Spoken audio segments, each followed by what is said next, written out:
Hi everyone, this is Sarah, the Catholic Homemaker. Today I want to talk about my recommendations for real food prenatal vitamins and all different supplements or vitamins I would recommend taking during pregnancy. If you are new to my channel, welcome here. Please consider subscribing if you haven't already to help us grow this community. Please hit the thumbs up button if you like this video and hit the notification bell for all notifications so you know when I post, which is every Monday at 12 noon Eastern Standard Time. My recommendations for prenatals have changed a few different times over the years because I have taken different ones during different pregnancies and postpartum breastfeeding period. And a number of recommendations by experts is to actually continue taking prenatal vitamins even while you're just breastfeeding, just in case you were to get pregnant again. And so because I am a chapter leader for the Weston A. Price Foundation and I have followed their recommendations for eating over the past several years, here is actually a magnet that I have right for my refrigerator. It has all their dietary recommendations for pregnant and nursing mothers, and also what to avoid on there. They actually do not recommend taking any prenatal vitamins at all. And I have written a blog post on my website that I thought that this was kind of misguided advice, especially since, well, there's really a number of reasons I think that, and I can link to that blog post on here so you guys can read all about it. But I am totally in line with their way of thinking that it's best to get our vitamins and nutrients from real food and real food only. But the problem is all those points I laid out in the blog post. So thankfully, I was able to find kind of an equivalent to a real food one because there are food-based prenatals out there, but that is the key word, food-based. So it isn't 100% food in the prenatal because the only way for them to guarantee certain amounts of vitamins in the prenatal vitamins is to actually have synthetic vitamins in there. So for example, a prenatal that a lot of people recommend out there, and I think it's a very good one, is Mega Food. But on their website, it actually does say that they do have synthetic vitamins in it to guarantee those amounts. Another great prenatal that I love, it's not food-based, is Seeking Health Prenatal. It's very, very expensive, but it covers so many bases when it comes to nutrients. I took it all during my last pregnancy and a little bit postpartum as well. But again, it's very expensive. But thankfully, after that, I discovered it's not considered to be a prenatal vitamin or a multivitamin at all, but it's just 100% food in it. And it's Ancestral supplements. This video isn't sponsored, by the way. It's just, I really love their supplements. And I've been taking it for many months now. I started out taking their grass-fed liver and it's called grass-fed beef organs. Now I'm just taking their beef organs. The only reason I'm not taking both now is just because it's very expensive to have both of them at the same time. But if I were to get pregnant again, then I would want to do their recommendations for the equivalent of a prenatal, which is their grass-fed beef organs, their grass-fed beef liver, their grass-fed bone marrow, and then the CEO also recommended consuming salmon roe or wild-caught salmon roe on a regular basis. And I noticed after he shared that recommendation with me, soon after that, they came out with a supplement that's actually salmon roe. So if you aren't able to choke salmon roe down or any of these organ meats on a regular basis, like, they got you covered. But as I said, the only downside to it is it's very expensive to buy all of these supplements and take them every single day. And I love the CEO's attitude towards it all. He's like, it's not about the supplements, it's about like your lifestyle, the foods you're eating, and that's the most important thing. So in other words, you can't just take a supplement and just have like a really bad diet. And thankfully, in my last pregnancy, I discovered, because I've had terrible, terrible morning sickness, like with all my pregnancies. And the last one, I discovered a product from Pink Stork. They have since changed the name, but it's derived from coconuts. It's cocolorin or monolaurin. And I believe the supplement is now called Gut Health. I can link to this below in case you guys are interested, but it completely got rid of my morning sickness. I have a whole nother video on YouTube all about this. So if I were to suffer from morning sickness again, then I would definitely go back to taking that product, because it allowed me to completely just have a normal life again, because I had very debilitating morning sickness where I could barely even function or take care of myself or my other child at the time. So it was just a really amazing product. And so I would definitely take that, especially so that I could nourish myself and the growing baby I had and to be able to function.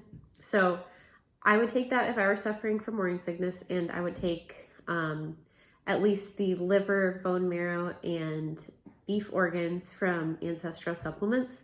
Oh, and in case you were interested, the beef organs, it has liver, heart, kidney, pancreas, and spleen in there. And Ancestral supplements has like a whole line of other different organs from cows, like separate. They have like one that's beef brain, they have eye, they have like all of these different ones broken down separately, like kidney, spleen, heart by itself. They have all different kinds of supplements, and they're just really high quality supplements. If you end up like are interested in getting them, I would highly recommend, if you don't know what to take, then writing to them, because the CEO is really great about individualizing a plan for you and making recommendations. Also, what I have continued to take, breastfeeding, and I took all during my last pregnancy, was ascorbic acid. I take non-GMO ascorbic acid or vitamin C, and I take a minimum of 4 grams a day. I spread it out throughout the day. That's what people in this vitamin C group I'm part of, where I've learned a lot about the research of Linus Pauling and Dr. Klenner's research on pregnant women from.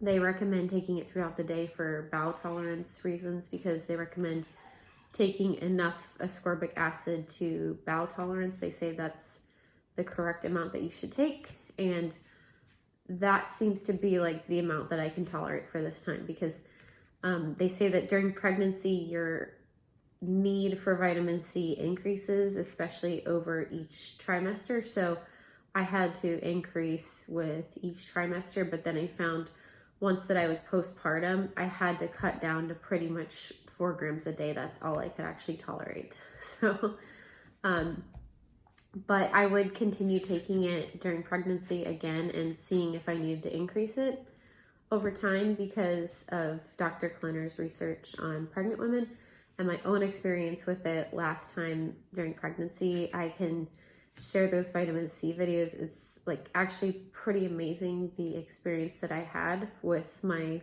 second birth versus my first one. It was like night and day difference, and I totally attribute it to vitamin C, especially because I had been eating a traditional Weston A. Price diet for several years before my last pregnancy, and I had been eating a traditional diet for at least a few years before my first pregnancy. So I know that it wasn't just me eating a traditional diet, it was me adding that vitamin C in. I would also consider adding a probiotic in if I were to get pregnant again, just because a preventative of getting group B strep positive. That's something I want to avoid, so I don't have to take antibiotics. And I would also, well, actually, I've been taking this once a week and sharing it with my daughters, but I've been taking cod livers once a week. It's just from a can. I got them off of Amazon, and they're actually really, really delicious. I used to take cod liver oil every single day, but I have since read some research, especially from Dr. Ray Peat, who I'm pretty sure the type of researcher he was a lipid researcher, or is. And he knows like all about the benefits of saturated fats. That's what he has studied all about. Saturated, polyunsaturated fats, just all different kinds of fats. Anyway, so I have been reading about his research, and a lot of people were saying you really shouldn't take any fish oil or even cod liver oil, even though that was technically a traditional diet from some traditional cultures. But I just wanted to be on the more cautionary side because he was talking about the dangers of consuming too much polyunsaturated fatty acids and how it's really harmful to your health. So I have seen a lot more people who want to get the benefits of those things, trying to get it from organ meats or grass-fed animals in general. But the same people are sometimes consuming the actual cod livers, which I think is a much better idea because it's more in the whole food form, and then just eating the oil or consuming the oil from it over time. And so I've been sharing it with my daughters, and it takes us a week or sometimes a little less than a week to consume all the oil from one can, and we're not taking an excessive amount. So I think that's just a much safer thing to do.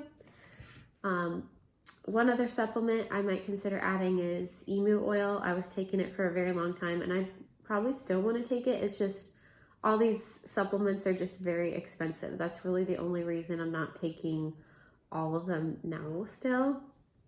And I try to eat a nutrient-dense diet in general. And again, like, try to eat this way from this magnet here, and try to eat as much grass-fed animal fats and grass-fed organ meats as possible, and raw milk and raw cream.